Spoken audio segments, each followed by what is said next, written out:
যুগের বাদশাহ নামদার ছিল, সে প্রতি বছর একবার লটারির ব্যবস্থা করত। শুধু ওই সমাজের মধ্যে, রাষ্ট্রের মধ্যে যে সবচেয়ে গরিব মানুষ তার নামে লটারি হতো, কোন ধনী মানুষ পাবে না। যারা একেবারে মিসকিন, একেবারে ফকির, শুধু তাদের জন্য। একবার লটারির ব্যবস্থা করা হলো। লটারির মধ্যে একজন ভিক্ষুকের নাম উঠে গেল, একজন একেবারে ফকির গরিবের নাম উঠে গেল। সুযোগ হলো, যার নাম উঠবে সেই ব্যক্তি বাদশা নামদারের রাজপ্রাসাদে ঢুকবে, তার যা মন চায় তা নিয়ে চলে আসবে। সুবহানাল্লাহ। তার যা মন চায় তা নিয়ে চলে আসবে। এটা একটা সুবর্ণ সুযোগ। যদি আমাদের দেশের প্রধানমন্ত্রী অথবা মন্ত্রী অথবা চেয়ারম্যান তার গোডাউনে কোন একজন ব্যক্তিকে ছেড়ে দেয় যে সরকারি সম্পদ এখানে যা আছে, একজন গরিব মানুষ তোমার ইচ্ছা অনুযায়ী, তোমার কি বলে ক্ষমতা অনুযায়ী তুমি এতটুকু সময় দেওয়া হলো, তুমি মাথায় করে যা নিয়ে যেতে পারো নিয়ে যাও। এই সুযোগ কেউ ছাড়বে? কথা বলেন, সুযোগ কেউ ছাড়বে? এই সুযোগ কেউ হাতছাড়া করবে না। বাদশা নামদার ওই ফকিরকে সুযোগ করে দিল যে তোমার সুযোগ হলো আমার রাজপ্রাসাদের ভিতরে ঢুকবা। রাজপ্রাসাদের ভিতরে ঢুকে তোমার যা মনে চায় তাই নিয়ে তুমি চলে যাবা। জীবনে আর কোনোদিন ভিক্ষা করতে, বুঝতে পেরেছেন, জীবনে আর কোনোদিন ভিক্ষা করতে হবে না, কামনা দিতে হবে না। তোমার সুবর্ণ সুযোগ তোমার জীবনে এটাই। এই ভিক্ষু প্রাসাদে ঢুকবে। প্রাসাদে ঢোকার আগে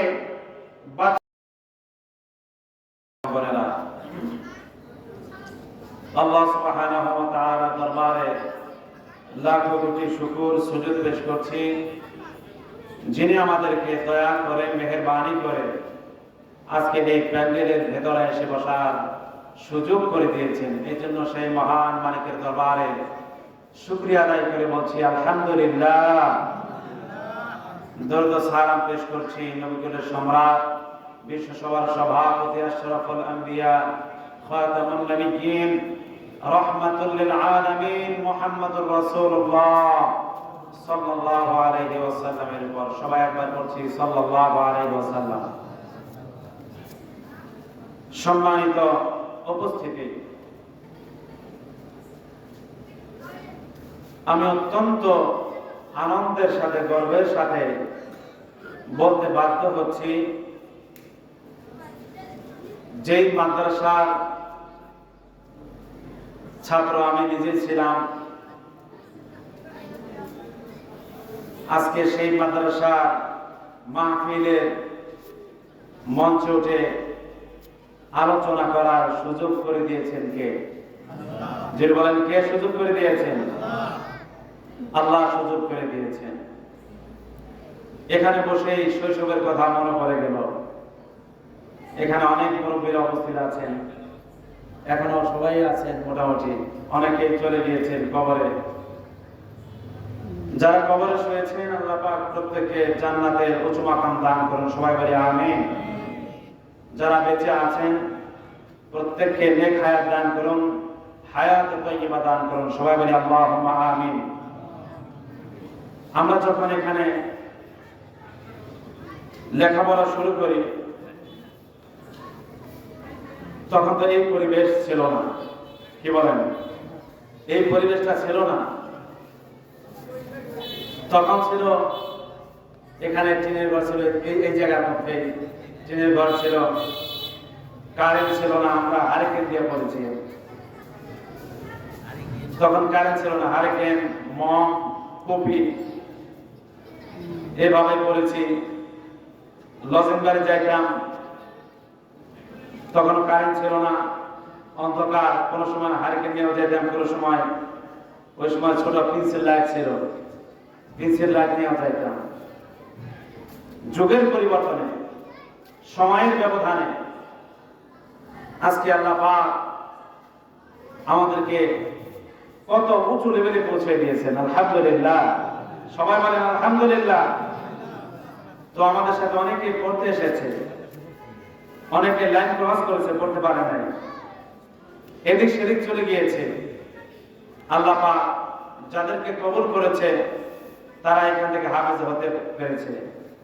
আমাদের উস্তাদ যিনি ছিলেন হাফেজ মরহুম আব্দুর রহমান সাহেব, উনি আজকে দুনিয়াতে নাই, উনি কবরে শুয়েছেন। আল্লাহ পাক আমার উস্তাদকে জান্নাতুল ফেরদাউসের মালিক বানিয়ে দেন, সবাই বলে আল্লাহুম্মা আমিন। এবং আমার আরো একজন উস্তাদ এখনো এখানে বহাল তবিয়তে আছেন, হাফেজ মতিউর রহমান সাহেব, উনি এখনো আছেন, আলহামদুলিল্লাহ এখনো আছেন। আল্লাহ পাক ওনাকে হায়াত দান করেন, সবাই বলে আমিন। তো আমি অতি প্রথম যে লজিং মাস্টার আমার যিনি ছিলেন মরহুম আবুল সাহেব, উনি ইন্তেকাল করেছেন, উনি দুনিয়াতে নাই। কলেজটা কাঁদে ওনাদের জন্য। এরপর এই যে আনোয়ার ভাইও নাই, চাচি এত আদর করতেন, উনিও দুনিয়াতে নাই। মিঠুর মা, উনিও দুনিয়াতে নাই, ইন্তেকাল করেছেন। আল্লাহ পাক সবাইকে জান্নাত নসিব করুন, সবাই বলে আমিন। যারা এই কোরআন শেখার ক্ষেত্রে অবদান রেখেছেন, আপনারা যারা উপস্থিত হয়েছেন, প্রত্যেকে এই কোরআন শেখার মধ্যে অবদান রাখছেন। আপনারা সহযোগিতা করেছেন। ইনশাআল্লাহ আশা করি কোরআনের সাথে যেহেতু আপনাদের সম্পর্ক আছে, এই কোরআন আপনাদেরকে জান্নাতে পৌঁছে দেবে। আমিন বলেন। সম্মানিত মুসলিম কিরাম,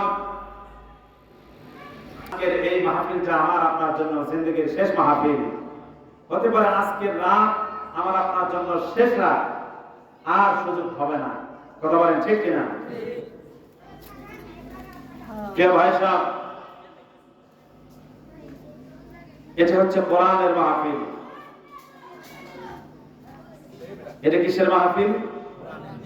কোরআনের মাহফিল। আর যেখানে কোরআন শেখানো হয় সেই মাদ্রাসা মসজিদের মাঝখানে আমরা বসেছি, ঠিক না? সেখানে আমরা বসেছি, চতুর্পাশে নূর আর নূর, সুবহানাল্লাহ বলেন। এখানে যদি আমরা একটু সময় না দেই, এটা অত্যন্ত পরিতাপের বিষয়, অত্যন্ত দুঃখের বিষয় যে আপনারা বাইরে ঘোরাফেরা করতেছেন। আসেন, একটু ভেতর আসেন, আপনারা প্যান্ডেলের ভিতর আসেন, একটু বরকত নিয়ে যান। আল্লাহ পাক আমাদেরকে কবুল করতে পারেন না? আমার প্রিয় ভাইরা, আল্লাহ সুবহানাহু ওয়া তাআলা কোরআনুল কারীমের মধ্যে বলেছেন, আউযু বিল্লাহি মিনাশ শাইতানির রাজীম, বিসমিল্লাহির রাহমানির রহিম, লাইন শাকারতুম লাযীদান্নাকুম ওয়া লাইন কাফারতুম ইন্না আযাবি লাশাদীদ।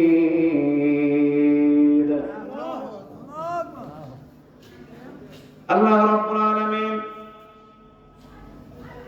তার কোরআনুল কারীমের মধ্যে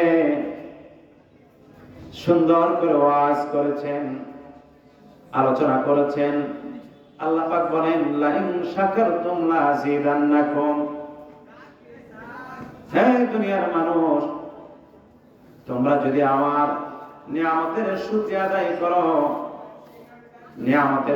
আদায় করো, তাহলে আমি আল্লাহ রাব্বুল আলামিন লাযীদান্নাকুম, তোমাদের নিয়ামতকে আমি আরো বাড়িয়ে দেব। সুবহানাল্লাহ। সেটা কেমন নিয়ামত? গত বছর এই মাঠের মধ্যে মাহফিল হয়েছিল, মাঝখানে আর মাহফিল হয় নাই। এক বছর পর আবার মাহফিল হচ্ছে। এটা আমাদের জন্য মস্ত বড় নিয়ামত। কথা বলেন ঠিক কিনা? আমাদের জন্য মস্ত বড় নিয়ামত। এই মাহফিলটা পেয়ে যদি আমরা আল্লাহর শুকরিয়া আদায় করতে না পারি, আল্লাহর প্রশংসা করতে না পারি, তাহলে আমার মনে হয় আমার মতো আপনার মতো জালেম আর কেউ হতে পারে না। কথা বলেন ঠিক কিনা? কারণ এটা নিয়ামত। আমরা মনে করি নিয়ামত শুধু ভালো ভালো খাবার খেলাম, গোস্ত পোলাও খেলাম, কাচ্চি বিরিয়ানি খেলাম, এরপরে আল্লাহর শুকরিয়া আদায় করলাম, আলহামদুলিল্লাহ। আল্লাহ বুঝি আরো খাবার বাড়িয়ে দিবে, নিয়ামত বাড়িয়ে দিবে। তাফসীরে কাবীরের মধ্যে এসেছে, কোন মানুষ যদি আল্লাহর গোলামি করে, ইবাদত করে, আল্লাহর জিকির করে, যদি আল্লাহর প্রশংসা করে, আল্লাহ আমার মতো গোলাম, আমার মতো নাদান, আমার মতো জালেমকে তুমি তোমার গোলামি করার সুযোগ করে দিয়েছ, আমার মতো পাপীকে তোমার মতো রবের গোলামি করার সুযোগ করে দিয়েছ, এর জন্য তোমার দরবারে হাজারো শুকরিয়া, আলহামদুলিল্লাহ। আল্লাহ তাআলা বলেন, ও বান্দা, আমার ইবাদত করে, আমার গোলামি করে তোরা যখন আমার শুকরিয়া আদায় করলি, যা যা বান্দা, আমি তোকে আরো বেশি থেকে বেশি আমার গোলামি করার সুযোগ করে দিব, আরো বেশি থেকে বেশি গোলামি করার সুযোগ করে দিব, সিজদা করার সুযোগ করে দিব। কোন মানুষ যদি একটু ইবাদত করে, ইবাদতের পর যদি আল্লাহর প্রশংসা করে যে আল্লাহ আমাকে ইবাদত করার সুযোগ করে দিলেন, আপনার দরবারে হাজার শুকরিয়া, আল্লাহ বলেন তোরে আরো বেশি থেকে বেশি ইবাদত করার সুযোগ করে দিব। সুবহানাল্লাহ। আমার প্রাণের ভাইরা, মানুষ ঘন্টার পর ঘন্টা ক্রিকেট খেলা দেখার সুযোগ পায়, ঘন্টার পর ঘন্টা ফুটবল খেলা দেখার সুযোগ পায়, ঘন্টার পর ঘন্টা ক্যারাম বোর্ড খেলার সুযোগ পায়, ঘন্টার পর ঘন্টা তাস খেলার সুযোগ পায়, বাজে কাজ করার সুযোগ পায়, কিন্তু কোরআনুল মাহফিলে এই আলোচনা শোনার জন্য তার একটু সময় হয় না। আমার মনে হয় আমাদের মতো হতভাগা পোড়া কপাল মুসলমান আর দুনিয়াতে নাই। সব সময় হয়, নামাজের সময় হয় না, কোরআনের আলোচনা শুনবো, এই সময়টা আমাদের হয় না। কয়দিন বাঁচবো?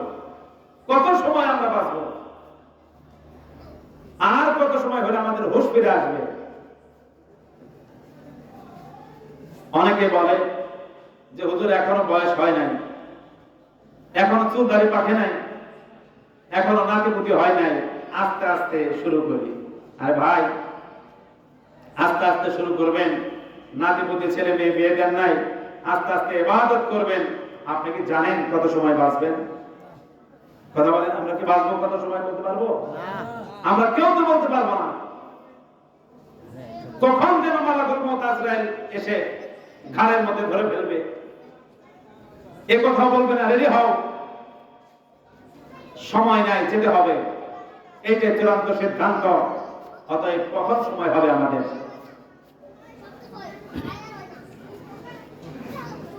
আমার প্রাণের ভাইরা,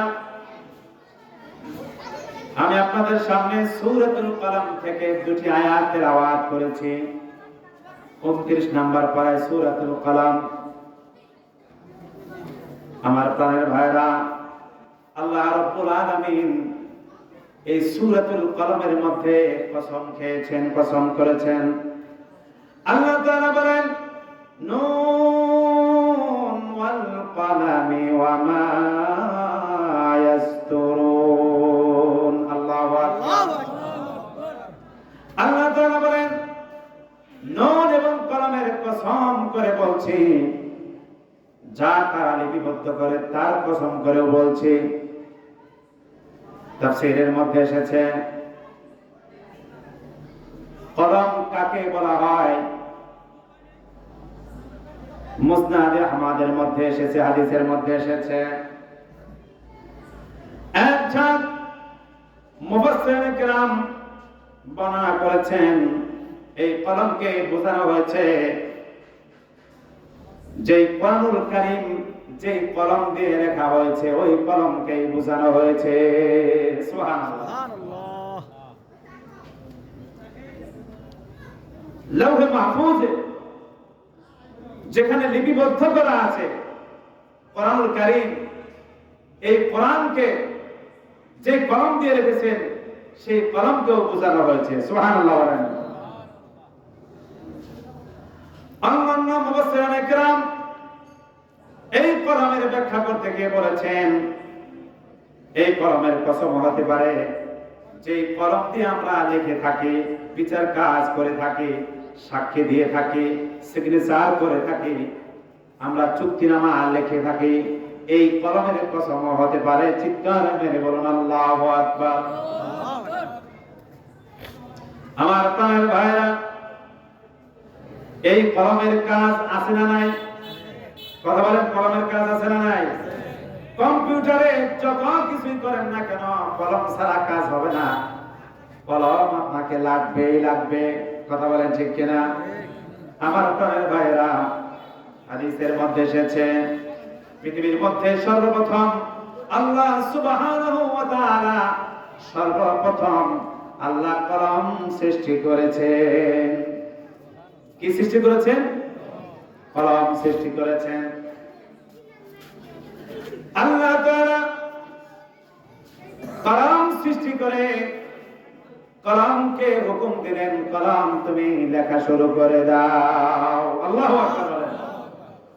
কলম তুমি লেখা শুরু করে দাও।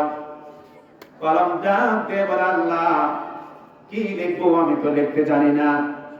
আল্লাহ রাব্বুল আলামিন বললেন কলম তুমি লেখো, আমার বান্দারা যা করবে তাও লেখো, ভবিষ্যতে যা হবে তাও লেখো। সুবহানাল্লাহ বলেন। বর্তমানে যা হবে তাও লেখো, ভবিষ্যতে যা হবে তাও লেখো। কলম লেখা শুরু করে দিল। সাইয়্যিদুনা হযরত আদম আলাইহিস সালাতু ওয়াস সালাম থেকে শুরু করে হযরত ঈসা রূহুল্লাহ পর্যন্ত কলম লেখা শুরু করে দিলেন। সুবহানাল্লাহ বলেন। কলম লিখতে লিখতে লিখতে লিখতে যখন হযরত ঈসা রূহুল্লাহ পর্যন্ত আসলেন, আল্লাহ সুবহানাহু ওয়া তাআলা কলমকে ধমক দিলেন, উসকুত ইয়া কলম, কলম সাবধান হয়ে যাও, থেমে যাও, আর লেখার ক্ষমতা নাই। আল্লাহু আকবার। আর লেখা যাবে না। কলম ডাকতে পারে আল্লাহ তাআলা কি হয়েছে, কেন লিখবো না, কেন লেখা বন্ধ করতে হবে? আল্লাহ তাআলা ডাকতে পারেন কলম হযরত আদম থেকে ঈসা নবী পর্যন্ত আমার বান্দারা যা করেছে তাই লিখেছো, তোমার মনে যা চেয়েছে তাই লিখেছো। সামনে থেকে আর তোমার ইচ্ছে মতন লেখা যাবে না। তার কারণ হলো সামনে হলো আমার আপন বন্ধু, আপন দোস্ত, শেষ নবী মুহাম্মদুর রাসূলুল্লাহ সাল্লাল্লাহু আলাইহি ওয়াসাল্লামের উম্মত। অতএব শেষ নবীর উম্মতের আমলনামা তোমার ইচ্ছে মতন লেখা যাবে না। আল্লাহু আকবার। কে লিখবো? আল্লাহ রব্বুল আলামিন ডাকতে বলে কলম তুমি লেখো, আমার বন্ধু, আমার হাবিব, আমার বন্ধু মুহাম্মদুর রাসূলুল্লাহ সাল্লাল্লাহু আলাইহি ওয়াসাল্লামের উম্মতেরা হবে গুনাহগার, আর আমার বন্ধুর উম্মতের জন্য আমি আল্লাহ হয়ে যাব গাফফার। আল্লাহু আকবার বলেন। আমার বন্ধুর উম্মতেরা হবে গুনাহগার, আমার বন্ধুর উম্মতের জন্য আমি আল্লাহ হয়ে যাব সাত্তার। আমার বন্ধুর উম্মতেরা গুনাহ করবে, ভুল করবে, অন্যায় করবে, আবার যখন ফিরে আসবে মাপ চাবে, আমি আল্লাহ তাদেরকে সুযোগ দিব। মাপ চাবে, মাপ চাবার সাথে সাথে আমি আল্লাহ তাদেরকে মাফ করে দিব। চিৎকার মেরে বলুন সুবহানাল্লাহ। এর জন্য আমার ভাইরা, আমি আপনি যাই করি না কেন সব কিন্তু লিপিবদ্ধ হয়ে যায়, সব কিন্তু রেকর্ড হয়ে যায়, সব ভিডিও হয়ে যায়, অডিও হয়ে যায়। আমরা মনে করি যা কিছু করি কেউ বুঝি জানে না। বিশেষ করে লক্ষ লক্ষ বছর, কোটি কোটি বছর পর এগুলো কি আর আল্লাহর মনে থাকবে? আমার আল্লাহ কিন্তু আমাদের পিছনে স্পাই লাগিয়ে দিয়েছে। আমাদের পিছনে ফেরেশতা লাগিয়ে দিয়েছে। আমাদের দুই কাঁধে দুইটা ফেরেশতা আল্লাহ রেখে দিয়েছে। লেখক কিরামান কাতিবিনা ইয়ালামুনা মা তাফআলুন। আল্লাহু আকবার। আল্লাহ বলেন, ও দুনিয়ার মানুষ, তোমরা যা মন চায় তাই করো না। তার কারণ হলো তোমাদের দুই কাঁধের মধ্যে দুইটা আমার প্রহরী রেখে দিয়েছি, দুইটা লেখক রেখে দিয়েছি। তুমি যা করবা ওই দুইজন লেখক কিয়ামত পর্যন্ত এগুলো লিখতেই থাকবে। চিৎকার মেরে বলুন আল্লাহু আকবার। এর জন্য হাদিসের মধ্যে এসেছে, কাল কিয়ামতের ময়দানে প্রত্যেকটা বান্দাকে হাজির করে আল্লাহ তাআলা বলবেন, ও আমার বান্দারা, আকাশের দিকে চাও, আসমানের দিকে চাও। আল্লাহর কুদরতে আসমান থেকে, আকাশের দিক থেকে একটি বাতাস আসবে। ওই বাতাসের সাথে সাথে প্রত্যেকটা মানুষের আমলনামা হাজির হয়ে যাবে, এরকম কাগজ পেট হাজির হয়ে যাবে। সুবহানাল্লাহ বলেন। প্রত্যেকটা মানুষের আমলনামা হাজির হয়ে যাবে। আমলনামাগুলো এরকম হাতে নিয়ে পড়তে থাকবে। সুবহানাল্লাহ বলেন। আমলনামাগুলো হাতে নিয়ে পড়তে থাকবে। এর জন্যই আল্লাহ রাব্বুল আলামিন কোরআনুল কারীমের মধ্যে কোট করে দিয়েছেন। সুবহানাল্লাহ বলেন। সুবহানাল্লাহ। কোরআনের মধ্যে আল্লাহ কোট করে দিয়েছেন। সুবহানাল্লাহ, সুবহানাল্লাহ। এই মানুষগুলা যারা অতি চালাক ছিল, জ্ঞানপাপী ছিল, এরা মনে করবে এগুলো আবার কোথায় লেখা রয়েছে, কে লিখেছে। যখন আমলনামা হাতে পড়বে, তারা আমলনামা হাতে নিয়ে বলতে থাকবে, মালি হাযাল কিতাব। আল্লাহু আকবার। মালি হাযাল কিতাব, এটা আবার কেমন কিতাব, কেমন লিপিবদ্ধ বই। লা ইউগাদিরু সাগীরাতান ওয়ালা কাবীরাতান ইল্লা আহসাহা। আল্লাহু আকবার। বলতে থাকবে, আফসোস, এটা আবার কেমন কিতাব, কেমন বই, যেই বইয়ের মধ্যে আমার নাম লেখা আছে, আমার বংশের সমস্ত ঠিকানা লেখা আছে। শুধু তাই নয়, লা ইউগাদিরু সাগীরাতান ওয়ালা কাবীরাতান ইল্লা আহসাহা, যে ছোট্ট একটা গুনাহের কাজ করেছিলাম, ভুল করেছিলাম, এইটাও দেখে বাদ পড়ে নাই। বড় বড় কবিরা গুনাহ করেছিলাম, এইটাও বাদ পড়ে নাই। ছোট্ট ছোট্ট ভালো কাজ করেছিলাম, এইটাও বাদ পড়ে নাই, সব লেখা আছে। আফসোস করতে থাকবে, আফসোস করতে থাকবে, আর বলতে থাকবে, হায় আফসোস, যদি আমি মাটি হয়ে যেতাম, যদি আমার বিচার না হতো। আল্লাহু আকবার বলেন। আল্লাহু আকবার। এর জন্য আমার ভাইরা, আমার মা বোনেরা, সাবধান হতে হবে, একটু সচেতন হতে হবে। কত বয়স হলে আল্লাহর হুকুম আমরা আদায় শুরু করে দেব? কত বয়স হলে আমরা আল্লাহর গোলামি করব? এখনো সময় হয় নাই, এখনো বয়স হয় নাই। বয়স হইলে, সময় হলে আল্লাহ ইবাদত করব, এই কথা বলার কোনো ভিত্তি নাই। কথা বলেন ঠিক কিনা? এই কথা বলার কোনো ভিত্তি নাই। আমার যুবক বন্ধুদেরকে আমি বলবো, মা বোনদেরকে বলবো, এখনো যারা স্বপ্নের জগতে বাস করতেছি, এখনো যারা রঙিন চশমা চোখে পড়ে আছি, যে অনেক এস্টাবলিশ হব, অনেক বড় হব, নিজের পায়ে দাঁড়াবো, স্বাবলম্বী হব, তারপরে ইবাদত বندگی করব না। বন্ধু, এই সুযোগ নেই, এই কথা বলার কোনো সুযোগ নাই যে দেখি আরেকটু সময় পেয়ে নেই, তারপরে আল্লাহর গোলামি করব। এই কথা বলার সুযোগ আছে? কথা বলার সুযোগ আছে? এই কথা বলার কোনো সুযোগ নাই। আমার প্রাণের ভাইরা, আজকে কোরআনের মাহফিলে এসেছি, শুধু রাত জাগবো না, এখান থেকে কিছু আমাদেরকে নিয়ে যেতে হবে। শুধু খিচুড়ি খাবো না, বিরিয়ানি খাবো না, এখান থেকে আমাদেরকে কিছু নিয়ে যেতে হবে। কথা বলেন ঠিক কিনা? যদি কিছু নিয়ে না যেতে পারি তাহলে আমার জীবন ব্যর্থ হয়ে গেল, শুধু কষ্ট হলো, খালি হাতে চলে গেলাম, কোনো লাভ হবে না। কিছু না কিছু নিতেই হবে। কথা বলেন ঠিক কিনা? কিছু না কিছু নিতেই হবে। আমার প্রাণের ভাইরা, 7 মুলুকের বাদশা নামদার ছিল। সে প্রতি বছর একবার লটারির ব্যবস্থা করত, শুধু ওই সমাজের মধ্যে, রাষ্ট্রের মধ্যে যে সবচেয়ে গরিব মানুষ তার নামে লটারি হতো, কোন ধনী মানুষ পাবে না। যারা একেবারে মিসকিন, একেবারে ফকির, শুধু তাদের জন্য। একবার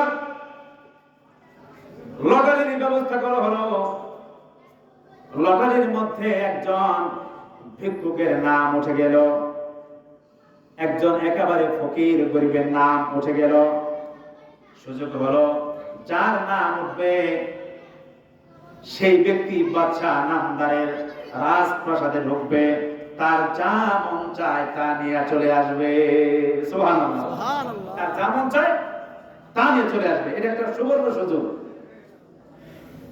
যদি আমাদের দেশের প্রধানমন্ত্রী অথবা মন্ত্রী অথবা চেয়ারম্যান তার গোডাউনে কোন একজন ব্যক্তিকে ছেড়ে দেয় যে সরকারি সম্পদ এখানে যা আছে আছে, একজন গরিব মানুষ তোমার ইচ্ছা অনুযায়ী, তোমার কি বলে ক্ষমতা অনুযায়ী তুমি এতটুকু সময় দেওয়া হলো, তুমি মাথায় করে যা নিয়ে যেতে পারো নিয়ে যাও।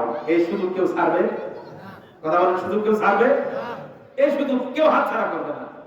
বাদশা নামদার ওই ফকিরকে সুযোগ করে দিল যে তোমার সুযোগ হলো আমার রাজপ্রাসাদের ভিতরে ঢুকবা। রাজপ্রাসাদের ভিতরে ঢুকে তোমার যা মনে চায় তাই নিয়ে তুমি চলে যাবা। জীবনে আর কোনোদিন ভিক্ষা করতে, বুঝতে পেরেছেন? জীবনে আর কোনোদিন ভিক্ষা করতে হবে না, কামড়া দিতে হবে না। তোমার সুবর্ণ সুযোগ তোমার জীবনে এটাই।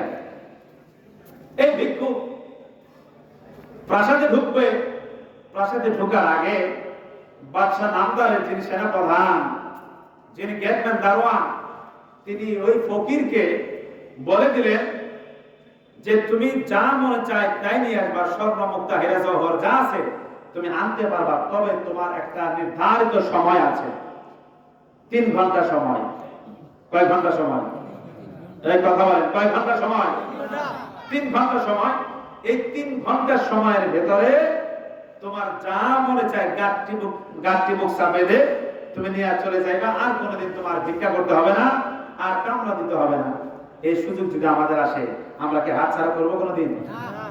কথা বলেন, হাতছাড়া করবো কোনোদিন? আর একটা পাগলও তো হাতছাড়া করবে না। পাগলও চিন্তা করবে কিছু না কিছু নিয়ে যায়। এই ফকির মশাই বাদশা নামদারের রাজপ্রাসাদে ঢুকবে। প্রথম গেটে যখন সামনে গিয়েছে, প্রথম গেটের লাল গালিচা কার্পেট বিছানো আছে। এই ফকির জীবনে লাল গালিচা কার্পেট দেখে নাই, কারণ যাওয়ার সুযোগ নাই। আমাদের দেশের প্রাইম মিনিস্টার আর অন্তর্বর্তী সরকার বলেন, যারা এই বিমানে উঠে বা কোথায় যায় ভিআইপি প্রটোকল তাদেরকে দেয়। যিনি বলেন দেয় কি দেয় না? লাল গালিচা সম্বর্ধনা দেয়। কিন্তু একজন রাজা, একজন বাদশা, 7 মুলুকের বাদশা নামদার, তার রাজপ্রাসাদে কারুকার্য তো আরো কঠিন থেকে কঠিন। এই ফকির চিন্তা করতেছে, সুযোগ তো পেয়েছি, আর কবে আসি আর না আসি, গেটটা ভালো করে রেখে যায়। কারণ সাধারণ মানুষ তো রাজপ্রাসাদের ভিতরে ঢুকতে পারে না, গেটের কাছেও যেতে পারে না, অনেক দূরে থাকতে হয়। গেট দেখতেছে, আর গেটের দারোয়ান বলে, বেটা বেকুব, তাড়াতাড়ি ভিতরে যা, গেট থেকে কি করবি? তুই গেট থেকে কি করবি বেটা? তাড়াতাড়ি ভিতরে যা, তোর যা মন চায় তাড়াতাড়ি গাছে বান। বেকু শুধু একটা পাইছে, লড়াইতে তোর নাম আসছে, তুই এখন গেট দেখ। এখন কি গেট দেখার সময়? আহাম্মক নাদান ফকির তো ফকিরি, সে গেট দেখে, সামনে গেছে, দেখে আরো গেট। আরে বাবা, এত সুন্দর দরওয়াজা, এত কাঠের কারুকার্য জীবনে সে কোনোদিন দেখে নাই। সে চায় হাত দেয়, চুমা দেয়, আহারে কত সুন্দর, জীবনে সুযোগ পাইছি, আর কোনোদিন আসি আর না আসি, আজকে জন্মের মধ্যে দেখে যাবো। সুবহানাল্লাহ।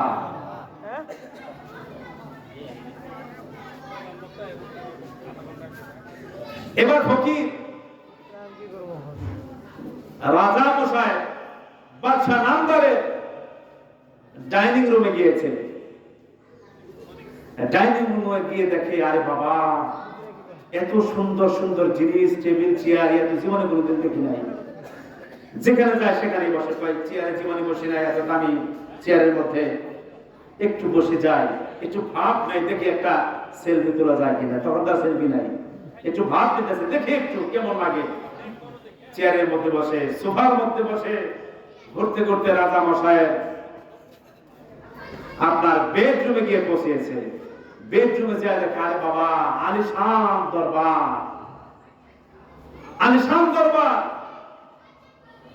কয় রাজা বাদশা নামদারের এই খাঁচের মধ্যে কারো তো শোয়ার কোনো সুযোগ নাই। কোনো সুযোগ আছে? কোনো সুযোগ নাই। ফকির বেড়া চিন্তা করতেছে, আইসি জীবনে আবার আসো, আজকে ঘুমাও, মানে যা করে আল্লাহ। কথা বলছেন, আজকে যা করে আল্লাহ, এখানে ঘুমাও। ফকির যেই খাটের মধ্যে ঘুমিয়েছে, স্পঞ্জের বিছানা, কথা বলছেন নাই, কত আরামের বিছানা, সে শুইছে। ফুট করে, আল্লাহর কুদরত বোঝা যায় না, চোখের মধ্যে ঘুম আসছে। এক ঘুমে 3 ঘন্টা শেষ, এক ঘুমে 3 ঘন্টা শেষ। এই ব্যক্তির ফকির ঘুম তো দিছে আরামের ঘুম, সাধারণ জায়গায় ঘুম দেয় নাই, ঘুমটা দিছে বাদশা নামদার তার বেডরুমে, দামি খাটের মধ্যে, দামি জাজিমের মধ্যে, তুষকের মধ্যে, দামি বালিশের মধ্যে ফকির মশাই ঘুমিয়েছে। এবার দারোয়ান চিন্তা করে, ব্যাপার কি, এই ফকির বেটা কি আজকে রাজপ্রাসাদ খালি করবো নাকি? গেল আর বাইরে না, কারণটা কি, কি হয়েছে দেখি যায়। যদি বোঝা মাথায় না নিতে পারে, বোঝা দরকার উঠিয়ে দিব। পুরা রাজপ্রাসাদ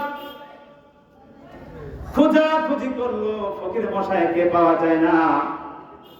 এবার বাদশা নামদারের বেডরুমে গিয়েছে, যা দেখে বেকেল ফকির বাদশা নামদারের বেডরুমের মধ্যে আরামে নাক ডেকে ঘুমায়।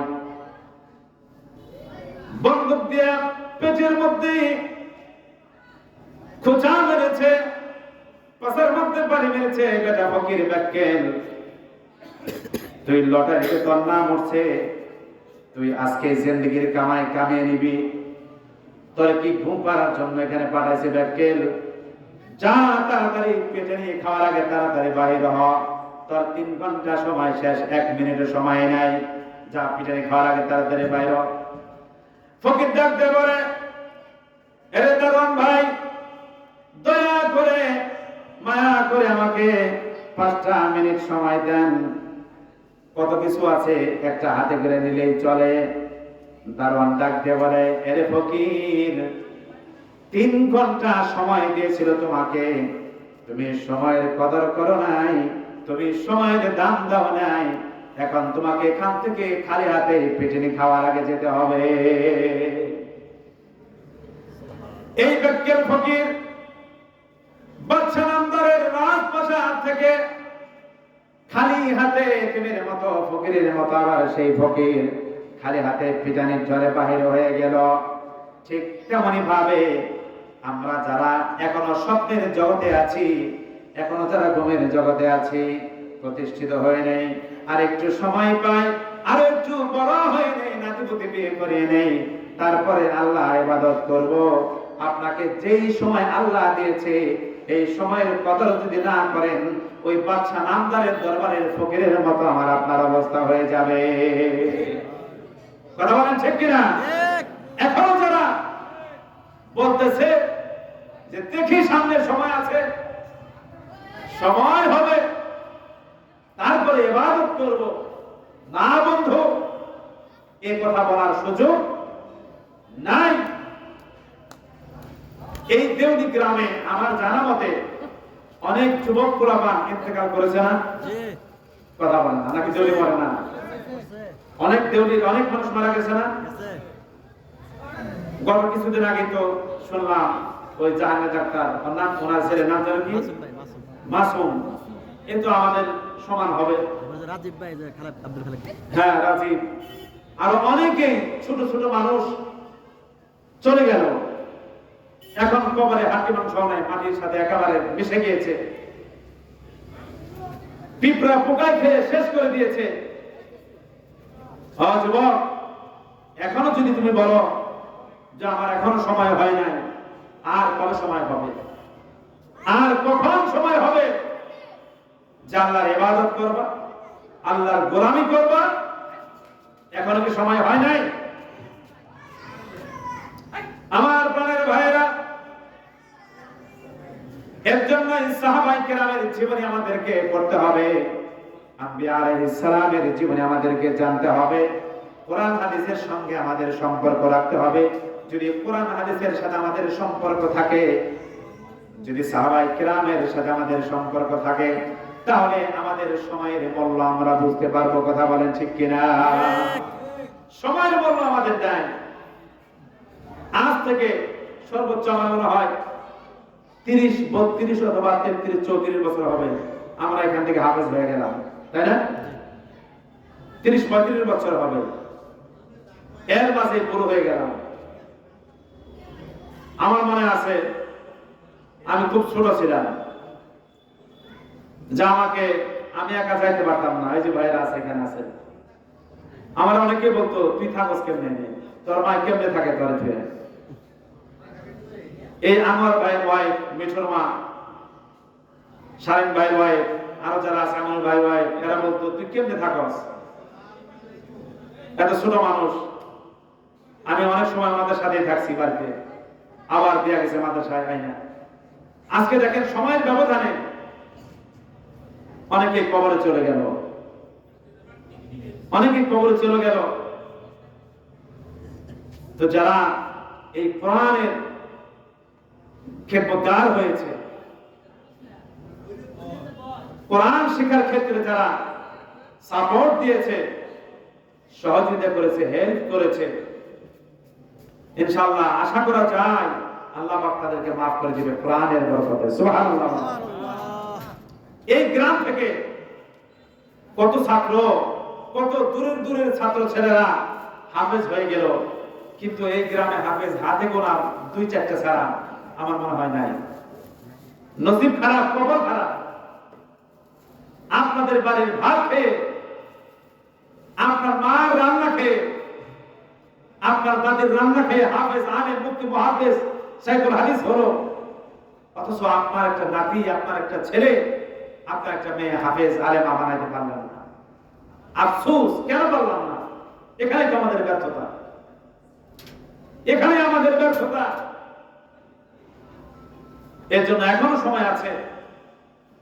মাদ্রাসা বিল্ডিং হয়েছে, অনেক সুন্দর হয়েছে, কিন্তু মাদ্রাসার দিকে আগের মতো মানুষ এত খেয়াল রাখে না, এত কেয়ার করে না। আগে যেই মহব্বত করতো, দেখতাম আমাদেরকে যে পিটাইতো, তার কোনো কোশ্চেন ছিল না, কোনো প্রশ্ন ছিল না, কেউ বিচার করতো না। আর এখন ছাত্রদেরকে যদি একটু একটা থাপ্পড় দেয়, একটা পায়ে দেখা 14 গোষ্ঠী সহ মাদ্রাসায় আসে, হুজুর কেমনে থাকে আমি দেখে দিব। কথা বলে না কেন? কথা ঠিক কিনা? ইলম শিক্ষার ক্ষেত্রে এরকম করা যাবে না, ইলম শিক্ষার ক্ষেত্রে এরকম করা যাবে না। মরহুম হাফেজ আব্দুর রহমান সাহেব আমাদের উস্তাদ, ওনার পিছানি খেয়ে যারা হাফেজ হয়েছে, ওনার পিছনে খেয়ে যারা এখানে থাকতে পেরেছে, আলহামদুলিল্লাহ আলহামদুলিল্লাহ, অন্তত পক্ষে তাদের নাম তার ওই থানায় প্রত্যেকটা মানুষের চিনে থাকে। কথা বলা ঠিক কিনা?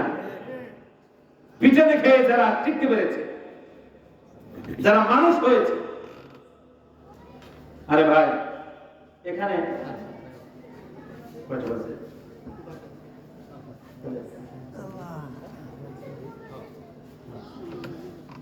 এই যে আমার লোকমান ভাই, এই কই, এই যে লোকমান ভাই, আহারে আমাদের বড় ভাই, যখন ওনারা শেষ তখন আমরা আসলাম না, একেবারে ছোট।